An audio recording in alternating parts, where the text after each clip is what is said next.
हे बघा हा खेकडा आहे आणि ह्याचं हे आपल्याला तोडून घ्यायचं आहे.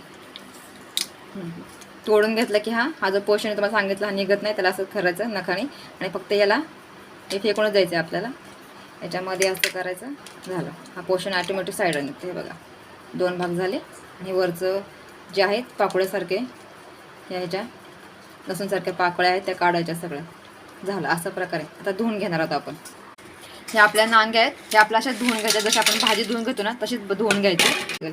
ते फक्त हलकं हलकं थोडं थोडं असं प्रेस करायचं. असं दाबून नाही का, हे आतमध्ये जे मांस असतं ना ते सगळं जाईल. मग त्याला पण असं 2 पाण्याने असं धुवून घ्यायचं असं. हे बघा अशा प्रकारे मी हे दोन्ही स्वच्छ धुवून घेतलेले आहेत. या असं सेम तुम्ही घरी ट्राय करा पाहून. असं घ्यायचं आणि ह्याला असं नखाने पण तुम्ही काढू शकता. हे बघा, बघू शकता आतमध्ये किती छान शिजलेले आपले. बघा हे मांस आहे, हे बघा हे आपलं मांस.